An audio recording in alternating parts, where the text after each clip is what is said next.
கர்த்தருடைய பரிசுத்த நாமத்திற்கு மகிமை உண்டாவதாக. தேவன் அருளியப்போ மினிஸ்ட்ரி மூலமாக உங்களோடு தொடர்பு கொள்வதிலும் மிகுந்த மகிழ்ச்சி அடைகிறோம். இன்றைக்கும் இந்த நாளிலும் தேவன் நமக்கு கொடுக்கிற வார்த்தை லூக்கா 11:34-35 ஆகிய வசனங்கள்.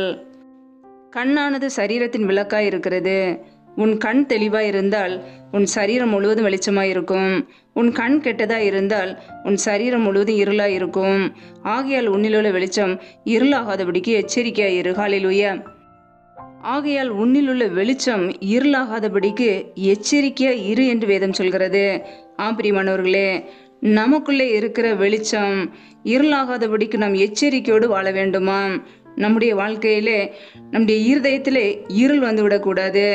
நம்முடைய கண்கள் தெளிவாக இருக்க வேண்டும். நம்முடைய கண்கள் தெளிவாக இருந்தால் மாத்திரமே முழு சரீரமும் வெளிச்சமாக இருக்கும். நம்முடைய கண்கள் கெட்டதாக இருந்தால் சரீரம் முழுவதும் இருளாகிவிடும். இருளாகிய பிசாசுக்கு நாம் ஒருபோதும் இடம் கொடுக்காதபடிக்கு நம்முடைய கண்களை காத்து கொள்ள வேண்டும். நம்முடைய கண்கள் தெளிவாக இருக்க வேண்டும். கர்த்தருடைய வார்த்தைகளை நோக்கி பார்க்கிறதாக, இயேசு கிறிஸ்துவை நோக்கி பார்க்கிற கண்களாக நமக்கு இருக்க வேண்டும். இன்றைக்கு நம்முடைய வாழ்க்கையிலே இந்த உலக காரியங்களிலே சிக்கி மாயையான காரியங்களை பார்ப்பதிலே, பொய்யான காரியங்களை பார்க்கிறதிலே நேரத்தை செலவிட்டு பாவத்தை விட்டு ஓயாத கண்களாக, தேவனுக்கு பிரியமில்லாமல் கண்களின் இச்சையிலே அகப்பட்டு இருளான காரியங்களை, இருளான வார்த்தைகளை நம்முடைய இருதயத்திலே பிசாசானவன் விதைத்து விடுகிறான். கர்த்தருடைய பிள்ளைகள் எச்சரிக்கையோடு கவனத்தோடு இருக்க வேண்டும். நம்முடைய கண்களினாலே எதை பார்க்கிறோம்? மாயமான காரியங்களை பார்க்கிறோமோ? தேவையில்லாத காரியங்களை பார்க்கிறோமோ? இச்சையான காரியங்களை பார்க்கிறோமோ? பாவத்தை விட்டு ஓயாத கண்களாய் எப்பொழுதுமே பாவத்தை நோக்கி கொண்டு இருக்கிறதோ நம்முடைய இருதயத்திலே இருள் வந்துவிடும். நம்முடைய வெளிச்சம் இருளாகாதபடிக்கு கர்த்தருடைய பிள்ளைகள் எச்சரிக்கையோடு வாழ வேண்டும். நம்முடைய கண்கள் சரீரத்தின் விளக்காய் இருக்கிறது. பிரியமானவர்களே, நம்முடைய கண்கள் தெளிவாக இருந்தால் மாத்திரமே நம்முடைய முழு சரீரமும் வெளிச்சமாக இருக்கும். ஹல்லேலூயா. நமக்குள்ளே கர்த்தராகிய இயேசு கிறிஸ்து மாத்திரமே வாசம் பண்ண நாம் இடம் கொடுக்க வேண்டும். அவரே நமக்கு மெய்யான ஒளியாக இருக்கிறார். உலகத்திலே வந்து எந்த மனுஷனையும் பிரகாசிப்பிக்கிற ஒளியை அந்த மெய்யான ஒளி என்று வேதம் சொல்கிறது. பிரியமானவர்களே, ஒளியான கர்த்தராகிய இயேசு கிறிஸ்து நமக்குள்ளே வாசம் பண்ணி கொண்டு இருக்கிறார்.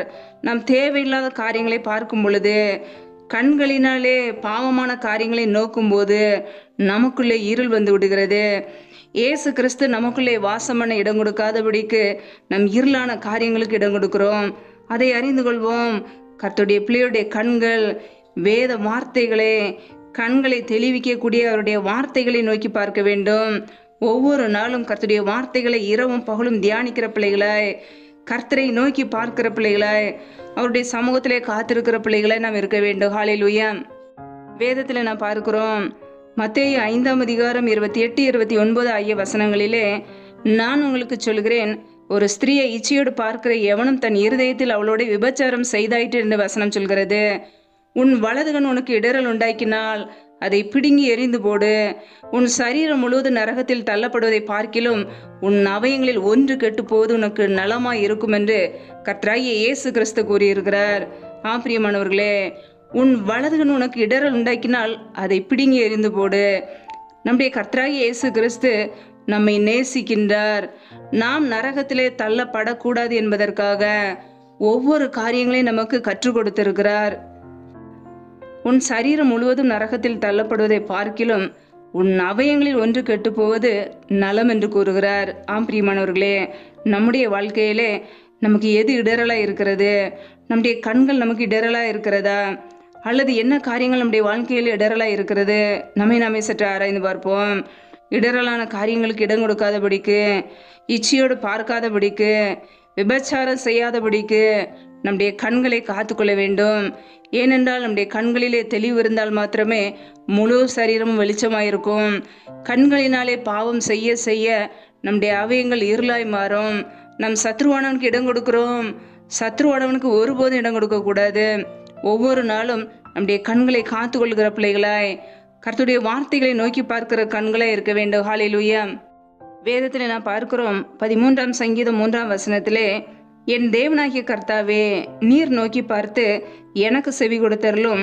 நான் மரண நித்திரை அடையாதபடிக்கு என் கண்களை தெளிவாக்கும் என்கிறார். ஆம் பிரியமானவர்களே, நம்முடைய வாழ்க்கையிலே நம்முடைய கண்கள் தெளிவாக்கப்பட வேண்டும். நம்முடைய கண்களினாலே பாவம் செய்யாதபடிக்கு காத்து கொள்ள வேண்டும். வேதத்தில் நாம் பார்க்கிறோம், 119 சங்கீதம் 18 வசனத்திலே, உமது வேதத்தில் உள்ள அதிசயங்களை நான் பார்க்கும்படிக்கு என் கண்களை திறந்தருளும் என்று வசனம் சொல்கிறது. ஆம் பிரியமானவர்களே, வேதத்துள்ள அதிசயங்களை நாம் பார்க்கும்படியாக ஒவ்வொரு நாளும் நம்முடைய கண்கள் திறக்கப்பட ஜெபிக்க வேண்டும். நம்முடைய கண்கள் வேதத்தில் உள்ள அதிசயங்களை ஒவ்வொரு நாளும் பார்க்க வேண்டும். தேவையில்லாத காரியங்களையும் பொய்யான காரியங்களையும் தேவனுக்கு பிரியமில்லாத காரியங்களையும் பார்ப்பதை விட்டு வேதத்தில் உள்ள அதிசயங்களை நாம் பார்க்க வேண்டும். அதற்கு நம்முடைய கண்களை ஒவ்வொரு நாளும் திறக்கும்படியாக நாம் கர்த்தரிடத்தில் ஜெபிக்க வேண்டும். ஹல்லேலூயா.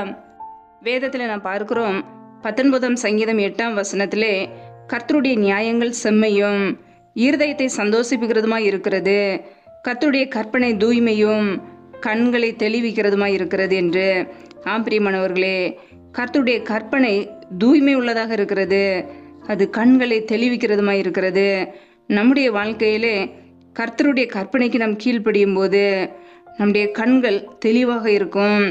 ஒவ்வொரு நாளும் நம்முடைய வாழ்க்கையிலே அவருடைய கற்பனையை கை கொள்ளும்போது, அன்பு கூறும்போது, நாம் எந்த பாவத்தையும் செய்யாதபடிக்கு, எந்த தீமையிலும் சிக்காதபடிக்கு ஒவ்வொரு நாளும் வசனத்தின்படி நம்மை காத்துக்கொள்வோம். பிரியமானவர்களே, நமக்குள்ளே தேவன் மீது அன்பு இருந்தால் பாவத்துக்கு விலகி வாழ்வோம். கர்த்தரை குறித்த பயம் நமக்குள்ளே இருந்தால் கண்களினாலே பாவம் செய்யாதபடிக்கு காத்துக்கொள்வோம். ஒவ்வொரு நாளும் தேவனுக்கு பிரியமாய் வாழ வேண்டும், தேவனுடைய பிள்ளையாய் வாழ வேண்டும் என்று தீர்மானம் எடுத்து இந்த உலக காரியங்களிலே, உலக பாவ காரியங்களிலே சிக்காதபடிக்கு ஒவ்வொரு நாளும் வசனத்தின்படி வாழ நம்மை அர்ப்பணிப்போம். நம்முடைய வாழ்க்கையிலே நாம் இன்றைக்கு எப்படி வாழ்கிறோம்? கண்களினாலே எதை பார்க்கிறோம்? தேவையில்லாத காரியங்களை பார்க்கிறோமோ? தேவையில்லாத டிவி சினிமாக்களை பார்க்கிறோமோ? தேவையில்லாத காரியங்களிலே கண்களினாலே இருதயத்தில் பதித்து வைத்திருக்கிறோமோ? சற்று யோசித்து பார்ப்போம். நம்முடைய வாழ்க்கையிலே கர்த்தருடைய கற்பனைகளுக்கு கீழ்ப்படிந்து அன்பு கூறும்போது நம்முடைய கண்கள் தெளிவாக இருக்கும். தீமையான காரியங்களை நோக்காதபடிக்கு, தீமையான எண்ணங்கள் நமக்குள்ளே வராதபடிக்கு ஒவ்வொரு நாளும் அவருடைய வார்த்தைகள் நமக்குள்ளே இருந்து கிரியை செய்யும். ஹல்லேலூயா. ஆம் பிரியமானவர்களே, நமக்குள்ளே இருக்கிற வெளிச்சம் இருளாகாதபடிக்கு நம் எச்சரிக்கையோடு வாழ்வோம். நம்முடைய கண்கள் தெளிவாக இருந்தால் மாத்திரமே நம்முடைய சரீரம் முழுவதும் வெளிச்சமாக இருக்கும். நம் வெளிச்சத்தின் பிள்ளைகளாய் நடந்து கொள்ள முடியும், மற்றவர்களுக்கும் ஆசீர்வாதமாக இருக்க முடியும். நமக்குள்ளே இருள் இருந்தால், நம்முடைய கண்கள் கெட்டதாக இருந்தால் தீமையான காரியங்களே நமக்குள்ளே இருக்கும். அப்படி இருக்கும் என்றால் கர்த்தராகிய இயேசு கிறிஸ்து நமக்குள்ளே வாசம் பண்ண முடியாது. கர்த்தராகிய இயேசு கிறிஸ்துவுக்கு நம்முடைய இருதயத்தில் இடம் கொடுப்போம். பிசாசானவனுக்கு ஒருபோது இடம் கொடுக்காதபடிக்கு கர்த்தருடைய வார்த்தைக்கு கீழ்ப்படிந்து சத்ருவுக்கு எதிர்த்து நிற்போம். ஹல்லேலூயா. கர்த்தர் நம்மோடு கூட இருந்து நம்மை ஆசீர்வதித்து உயர்த்துவார். கர்த்தர் தாமே இந்த வார்த்தையின்படி உங்களை ஆசீர்வதிப்பாராக. ஆமேன். நம்மை நாமே அவருடைய சமூகத்திலே தாழ்த்தி அர்ப்பணித்து ஜெபிப்போம். ஜெபம்.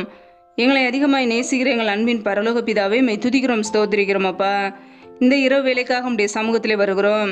எங்களுடைய ஆவி, ஆத்துமா, சரீரம், சிந்தனை, நினைவுகள் எல்லாம் இயேசு கிறிஸ்துவின் ரத்தத்துக்குள்ள அர்ப்பணிக்கிறோம். அப்பா, இந்த நாள் முழுவதும் எங்களை பத்திரமாய் பாதுகாத்து கொண்டீரே, அதற்காக உமக்கு ஸ்தோத்திரம், ஸ்தோத்திரம், ஸ்தோத்திரம். நல்லவரே மை துதிக்கிறோம். அப்பா, வல்லவரே மை துதிக்கிறோம், மகிமை உள்ளவரே மை துதிக்கிறோம். நேற்று மீண்டும் மீண்டும் மாறாத எங்கள் அன்பு நேசரே மை துதிக்கிறோம், துதிக்கிறோம், துதிக்கிறோம். அப்பா, யாரெல்லாம் இணைந்து ஜெபிக்கிறார்களோ ஒவ்வொரு பிள்ளைகளையும் உடைய சமூகத்திலே தாழ்த்தி அர்ப்பணித்து ஜெபிக்கிறோம். பிள்ளைகள் செய்த தவறுகள், குறைகள், குற்றங்கள், உமக்கு விரோதமான பாவங்கள் எல்லாவற்றையும் மன்னிப்பீராக. தயவாய் மன்னித்து உடைய பரிசுத்த இரத்தத்தினால் கழுவி சுத்திகரிப்பீராக. ஒரு விசை மனம் இறங்குவீராக. உடைய சமூகத்திலே தாழ்த்துகிறோம். அப்பா, ஒவ்வொரு குடும்பத்திலும் என்னென்ன காரியங்களுக்காக ஜெபிக்கிறார்களோ என் தேவன் மனமிறங்கி பிள்ளைகளை ஆசீர்வதிங்க. பிள்ளைகள் செய்கின்ற வேலைகள், தொழில்கள், வியாபாரங்கள் எல்லாவற்றையும் ஆசீர்வதிப்பீராக. கையின் பிரயாசங்களை வர்த்திக்க பண்ணுங்கப்பா. கையின் பிரயாசங்கள் தேவையில்லா செலவுக்கோ, வீண் செலவுக்கோ, மருத்துவ செலவுக்கோ, வட்டிக்குன்னு சொல்லி போகாதபடிக்கு என் தேவன் கையின் பிரயாசங்களை ஆசீர்வதித்து பிறகு பண்ணுங்கப்பா. இப்படிய சமூகத்திலே தாழ்த்துக்கிறோம், அர்ப்பணிக்கிறோம். எந்தெந்த குடும்பங்களிலெல்லாம் திக்கற்ற பிள்ளைகளாக இருக்கிறார்களோ, கணவரால் கைவிடப்பட்ட ஒரு சூழ்நிலையிலே யாருமே இல்லாமல் தனியாய் வாழ்கிறார்களோ அந்த குடும்பத்தை கண்ணோக்கி பார்ப்பீராக. ஒவ்வொரு பிள்ளைகளையும் உடைய சமூகத்திலே அர்ப்பணிக்கிறோம். என் தேவன் அவர்களுக்கு நன்மைகளை செய்வீராக. பண தேவைகளை சந்திங்கப்பா, பொருளாதார தேவைகளை சந்திங்க, குடும்ப சூழ்நிலைகளை மாற்றி கொடுங்கப்பா, ஆசீர்வதிங்க, உயர்த்துங்க. எந்தெந்த குடும்பங்களிலெல்லாம் பலவீனத்தோடு சோர்வோடு வியாதியோடு இருக்கிறார்களோ என் தேவன் அவர்களை பலப்படுத்துவீராக, என் தேவன் சுகப்படுத்துவீராக. பிள்ளைகளை ஆசீர்வதிங்கப்பா. நம்முடைய கரங்களிலே தாழ்த்தி அர்ப்பணித்து ஜெபிக்கிறோம். எந்தெந்த குடும்பங்களிலெல்லாம் கர்ப்பத்தின் கனிக்காக ஜெபிக்கிறார்களோ என் தேவன் மனமறிங்க ஆசீர்வதிங்கப்பா. குடும்பத்திலே இருக்கிற எல்லா தடைகளையும் நீக்கி ஆசீர்வதிங்க. இயேசு கிறிஸ்துவின் வல்லமையுள்ள நாமத்தினாலே தடைகள் முற்றிலுமாக நீக்கப்பட்டு போவதாக. ரீமா காமார ஷேகே லேதேன மாக்காதரபலா ரியா கபூர ஷலதன மரஹரதர்பலா தடைகள் விலகுவதாக இயேசுவின் நாமத்தினாலே. ரியா கபூர ஷேகே லேதினி மர கரதர்பலா உடைய வல்லமையினால் நிரப்பி பிள்ளைகளை ஆசீர்வதிப்பீராக. ரீகா ராகா ரூதா ரஷகே தேனே மாக்காதரபலா ரியாந்த ரஷதன மரஹரதர்பலா என் தேவன் பிள்ளைகளை ஆசீர்வதிங்கப்பா. அண்ணாலை ஆசீர்வதித்த தேவன் பிள்ளைகளை ஆசீர்வதிங்க. மற்றவர்களுக்கு முன்பாக வெட்கப்பட்டு போகாதபடிக்கு தலை நிமிர செய்வீராக. இப்படி சமூகத்திலே தாழ்த்தி அர்ப்பணித்து ஜெபிக்கிறோம். இந்த இரவு நேரத்தில் இன்பமான நித்திரை கொடுங்கப்பா. சத்துரு கொண்டு இருக்கிற போராட்டங்கள், பிரச்சனைகள், தீமைகள், மரண பயங்கள், இருளின் அதிகாரங்கள் எல்லாவற்றிற்கும் விலக்கி எங்களை பாதுகாத்துக் கொள்ளுங்க. இப்படிய இரத்த கோட்டைக்குள்ளே எங்களை அர்ப்பணிக்கிறோம். நீரே எங்களுக்கு அடைக்கலம், நீரே எங்களுக்கு கோட்டை. நாங்கள் நம்பி இருக்கிறவர் நீர் ஒருவர் மாத்திரமே. உடைய சமூகத்திலே முற்றிலுமாக அர்ப்பணித்து தாழ்த்தி ஜெபிக்கிறோம். அதிகாலையிலே எழுந்து நம்முடைய சமூகத்திலே காத்திருக்க புது கிருபையில பெற்றுக்கொள்ள எங்களை அர்ப்பணிக்கிறோம். எங்களை பயன்படுத்துவீராக. எங்களை மற்றவர்களும் ஆசீர்வாதமாக மாற்றுவீராக. வெளிச்சத்தின் பிள்ளைகளாய் நடந்து கொள்ள எங்களை அர்ப்பணிக்கிறோம். எங்களை வழி நடத்துங்கப்பா. எங்களை பாதுகாத்து கொள்ளுங்க. உடைய கரங்களிலே தாழ்த்தி அர்ப்பணித்து ஜெபிக்கிறோம். எல்லா துதி கன மகிமை இல்லாமல் ஒருவருக்கே செலுத்துகிறோம். இயேசு கிறிஸ்துவின் மூலம் ஜெபிக்கிறோம் எங்கள் ஜீவனுள்ள நல்ல பிதாவே, ஆமேன். கர்த்தர் தாமே உங்களையும் உங்கள் குடும்பங்களையும் ஆசீர்வதிப்பாராக. ஆமேன். Thanks for watching. Please subscribe our channel. Click the like and share. Click the bell. God bless you.